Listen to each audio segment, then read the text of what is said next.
All new bikes go through a settling in phase where things come loose and you need to tinker with it.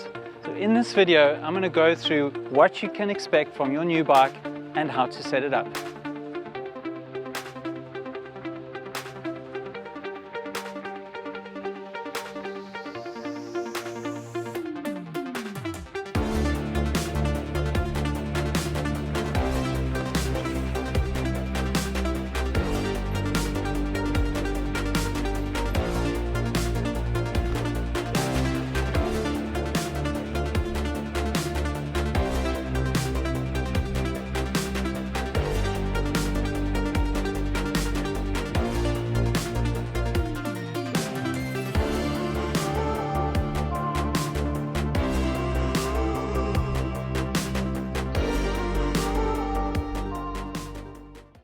So with the new bike straight from the factory, you probably won't need to oil the chain for at least the first week or two of riding. That chain comes with a lot of lube on it.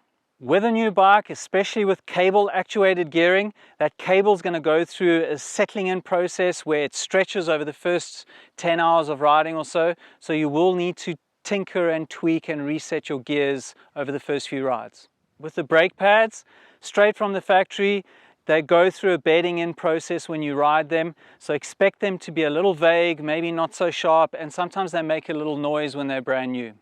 If you're running tubeless tires, which I hope you are because it's such a better system, be aware that tubeless systems do lose a little bit of air pressure overnight, and my advice is every time you ride, check that tire pressure, make sure it's spot on. On alloy wheels, your spokes will tend to come loose in the beginning and regularly throughout the lifespan of the bike, especially if you're riding technical trails. So check your spoke tension on alloy wheels very often. On carbon wheels, not so often, but they also need to be checked. Most important piece of advice is if when you're out riding, there's a strange noise or a weird vibration coming through the bike, you probably should stop immediately and check it out.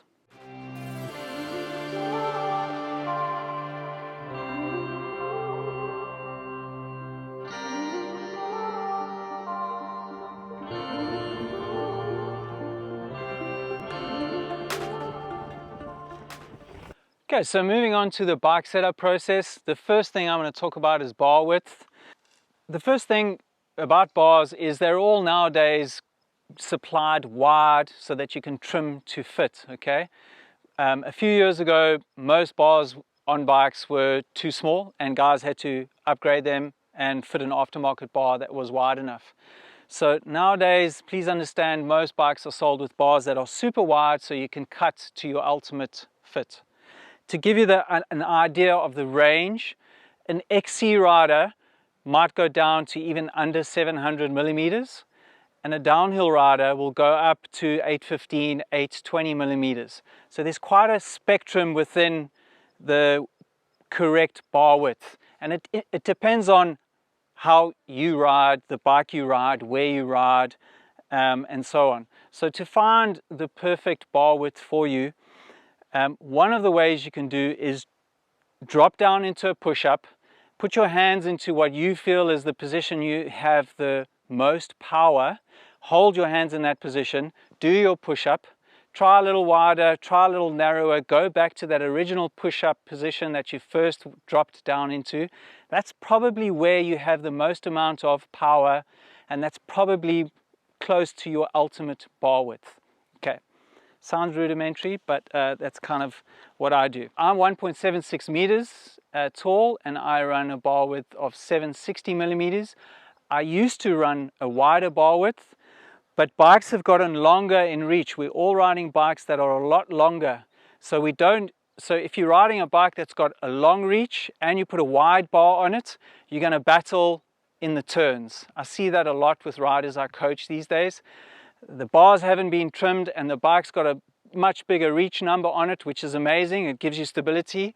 So you actually find the stability in your reach number, no longer in these super wide bars. If you're battling on switchbacks and battling in the exit of a turn, it's probably because your bars are too wide and you simply don't have the leverage to get through the turn, and you also don't feel like you're in your power position. The other thing I'll talk about is bar roll, and bar roll basically is these 4 bolts here inside your stem. You loosen them and it's the the roll on the bars. So do they roll back or do you roll them forward? And I set the bike up, and I'd recommend, no matter what kind of riding you're doing, set the bike up for the position on the trail where you're the most vulnerable, and that's usually on a descent. So if your bars are rolled too far forward and you're on a descent, it's going to put too much weight on the front of the bike and going to destabilize you, and you're going to start to stiffen up your shoulders and raise your sense of gravity, and a whole lot of things are going to go wrong from there. So I set my bars so that they feel in a natural position for when I'm descending. Okay, if you roll them too far back, you're going to start dropping your elbows whenever you're on a technical piece of trail, and that's also not good for stability, and that also takes you out of your power position. You wouldn't do a push-up here, would you? You'd do a push-up there. With bar roll, try and avoid the extremes, and everyone rolls their bars a little bit different, but don't go too far forward and don't go too far back. You're going to destabilize yourself on the trail. Linked to bar roll is brake tilt, so basically the angle of your brake levers here. And again, if you're an endurance rider, XC rider, you might run your brake levers a little bit more vertical. So in other words, your fingers are a little bit more vertical. But if you're a trail rider, e-bike rider, enduro, gravity, then I'd suggest lifting the levers up a little bit. Again, because when you're in the descending position, you don't want to have to roll your wrist forward in order to grab the brake. So let me just try and explain that a little bit better. If my brake levers were super vertical and I was descending, okay, and I'm trying to get into the bike, low into the bike, but I have to reach down to grab the brake lever. So look at the angle that my wrist is in. There's no stability there, and it's easy for my wrist and my hand to fly off of the bars. So by having the brake set a little higher, you can now push on the grip with that part of your palm, and you have a lot more stability, a lot more power there when you're kind of like using the skeletons, kind of like using your bone as opposed to trying to muscle and hold on. Also crucial with brake levers is you want to set them a little bit inwards from the grip so that you can one finger brake. Hydraulic brakes these days are super sharp. You don't need to two finger brake, and in fact I'd advise against two finger braking, because when you are two finger braking, you only have two fingers holding onto the grip. So you're not safe. Plus, when the trail gets technical, you tend to squeeze tighter if you've got two fingers holding on, and then you'll end up getting arm pump and raising your sense of gravity as you tension up your whole arm. So you want to ride three fingers on the grip and one finger braking the whole time. And then space the brake lever inward away from the grip so that you can only one finger brake, and that you're also not getting the brake lever grabbing onto the tip of your knuckle. Linked to that is your shifter, and basically you also want your shifter and your dropper post lever for that matter, you want them set inward from the grip, because you want your cockpits with your controls to be, you don't want it to be cramped. You want it to be spaced, so you have to reach a little bit to grab and push the buttons and hit the dropper post. You don't want to have to reach too far. Okay, lastly on bars, I prefer a bar with less sweep.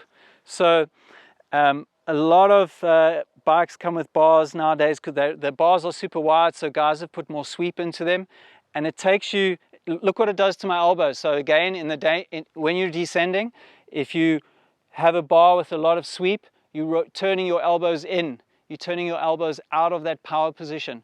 So I prefer a bar. I've been riding a bar with less sweep for many years. It might just be what I'm used to, but it actually also helps me hold my elbows into that power position. So that's the one that's on sweep. And then with stems these days, most bikes these days are coming with shorter stems. For a large trail bike, even XC bikes, all the way through to gravity bikes, the range is really anything from 35 millimeters long to 60 millimeters. Some of the XC bikes are 70, and if you're really tall, you might need an 80 millimeter stem, but I'd advise going against a longer stem. Rather go up a frame size so you get more reach in the frame and run a shorter stem. you'll be far more stable and your weight will be centered on the bike. Suspension can be really confusing, but I'm going to try and break it down for you into 4 points. First off, spring rate. Now, spring rate is basically how hard your fork or your shock is. And it's got to do with either air pressure, if it's an air system, or an actual coil spring. All right, so adjusting and finding your spring rate is the process of setting your sag. And many manufacturers have great recommended settings for your weight and your bike on their website. So I'd suggest starting there. But from there you might want to tinker a little bit, because everyone rides different trails, everyone is built differently, and everyone has a different need out on the trail. The basics of spring rate is, if your fork is too soft, you're going to be diving in and wallowing too deep into your travel. If it's too hard, you're not going to be using all of your travel, you're not going to get the benefit of your suspension. So the ideal spring rate is the one where you're using all of your travel, but not bottoming out too deep into the travel. Okay. In adjusting that spring rate on forks and shocks, you get something called volume spacers, which look a little similar to this. They sit inside the fork or inside the shock. The ones for the shock are obviously a little different.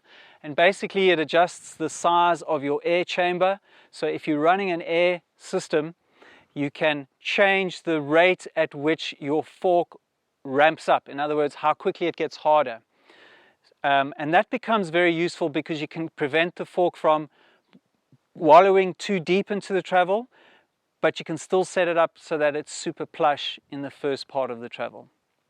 And the same with the rear shock. You can set with the right amount of volume spacers for your trail and your bike. You can set the shock up so that you get great small bump sensitivity, and that it also doesn't, in other words, the shock absorbs all the small hits on the trail, but when it has a big hit, it doesn't blow through and bottom out too harshly. That's kind of an overview of spring rate. Rebound is basically the speed with which the shaft opens up again. So either on the fork or on the shock. The job of rebound on the fork is really to keep the front tire on the ground. If the rebound is too slow or too fast, you're going to skitter across the trail. So if you're coming into a corner and there's a lot of braking bumps, and your front wheel is actually not going to track true on the ground. It's going to fly over them and you're going to lose control. So I set the World Cup car park test for rebound is literally something like this. Simulate a whole lot of small bumps and watch that the tire actually doesn't leave the ground. Okay, so just remember, the job of rebound on the fork is to keep the front tire on the ground on a whole lot of small hits. So if it's too slow, and I'll turn it up 5 or 6 clicks here. If it's too slow and I do that test again, you'll see the front tires coming off the ground. So that's rebound too slow. If it's too fast, just open it all the way up here. It's going to do exactly the same thing. So if you're on a piece of trail with a whole lot of small bumps, the bike is going to skitter across the trail and not track true, and you're going to feel sketchy. So you want to find that sweet setting. I prefer to run my fork a little bit on the quicker side because it helps the bike recover from a big hit, pulls the bars back up, settles the geometry of the bike. With regards to the shock and rebound, if you're riding a lot of trails with big rocks, like the Plumber Trail here in Jonkershoek, running your rebound a little slower is going to keep the back a little bit more planted, a little more settled, and in control. If you're riding a pump line or a flow line or a jumpy trail without a lot of small bumps, I prefer the rebound on the back a little quicker, helps me boost a little bit higher. The rebound setting on the back of a bike varies widely with professional riders. Some of them run it super slow, some of them run it super fast. There is no standard. It's more about what you prefer, what feels right for you. Right, let's talk about compression. So most bikes have high speed compression and low speed compression. High speed compression has nothing to do with the speed you're traveling at. It has to do with the speed of the shaft, so how quickly the fork compresses when it hits something. If you've got too much high-speed compression on, the bike is going to feel overly harsh. If you don't have enough high-speed compression on, you're going to blow straight through the travel on a big landing or a big hit. And that's probably the easiest way to think about it. There are more nuances there. Let's look at low-speed compression. So low-speed compression is really handy for maintaining the geometry of the bike on a trail. So in a berm, in a high-speed berm, low-speed compression will prevent the bike from wallowing through the travel and unsettling the geometry and destabilizing you. It's also, low-speed compression is also really beneficial on the takeoff of a jump. So the bike doesn't wallow too deep into the travel on the takeoff of a jump. If you've got too much low-speed compression on a trail where there's small bumps, the bike's going to feel overly harsh. All right, last thing, with suspension, there's something called bracket testing, and I highly recommend it. So bracket testing means once you've gone to this website, found your bike, found the recommended settings for your weight, put those settings into the bike, and then when you're out on the trail, try some bracket testing, which would mean basically changing one thing at a time and going all in on a setting, riding a trail, and then going all off on a setting and riding the same trail. It's called bracket testing. You're testing each end of the spectrum of what that setting is possible, what that setting is capable of doing. And it's going to help you identify on your bike what a lot of low-speed compression does or what zero low-speed compression does. And I'd recommend you do that for things like rebound and compression, and also to help fine-tune that spring rate exactly for how you want it and how you want the bike to feel on the trail. You can't really do anything wrong with suspension these days, so I encourage you to play with it, make some changes, start a little black book where you write your settings down, because no matter what kind of riding you do, if you're riding technical trails, you're going to have a lot of fun. You're going to be safer, you're going to ride better, and you're going to have a lot of fun playing with the settings on your bike to find the ultimate setting, really. So I encourage that. Okay, so wheels and tires, really, let's talk about tire pressure. So what you really want to do if you've invested in a new bike is get yourself a digital tire pressure gauge. They're really not that expensive, and it's going to help you set your pressure more accurately than a pump and more accurately than your thumb, okay, because that thumb pressure test is just not accurate at all. You'll get the best performance out of your new bike if you find your right tire pressure and you consistently run the right tire pressure. The downsides of not doing that mean you'll be cutting tires and you'll be breaking wheels and then fighting with bike shops about warranties and stuff. For all mountain bikes, you can run a softer front tire and you must run a harder rear tire. Front tire must be soft because that's where the traction happens, that's where the cornering happens.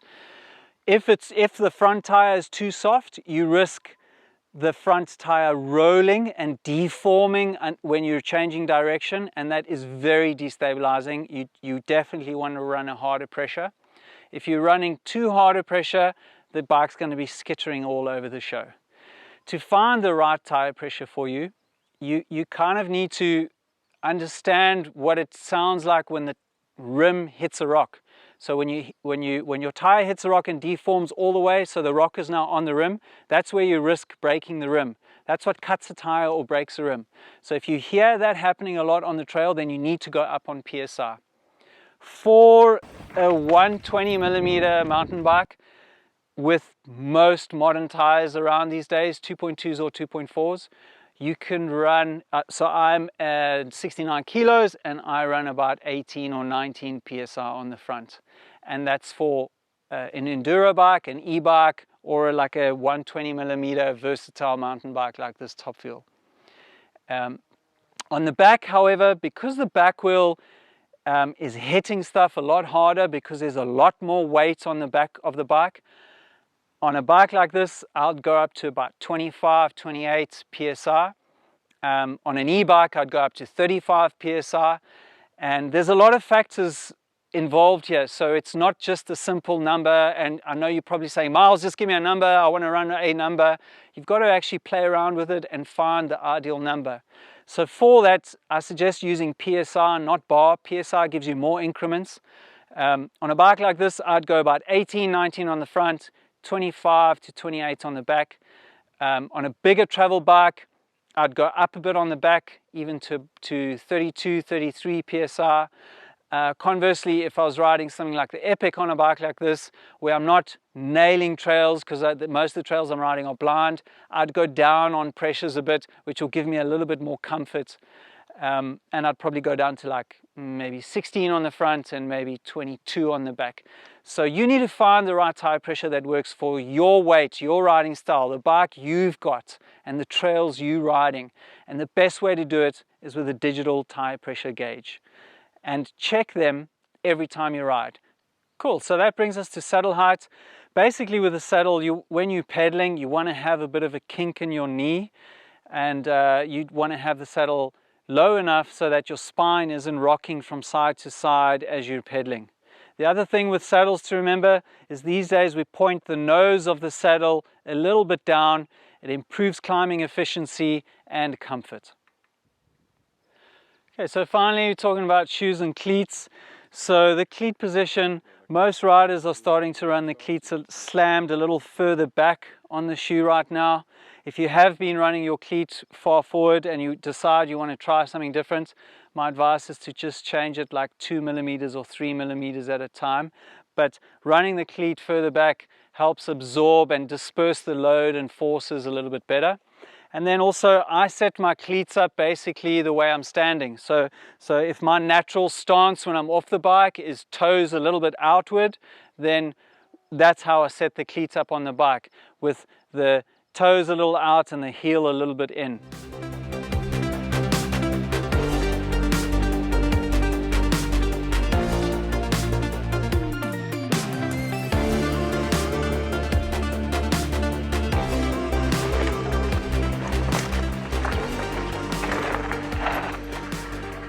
So that's it. If you got any questions, something I didn't cover, feel free to send us a message. Thanks for watching. Thanks for subscribing. See you on the trails.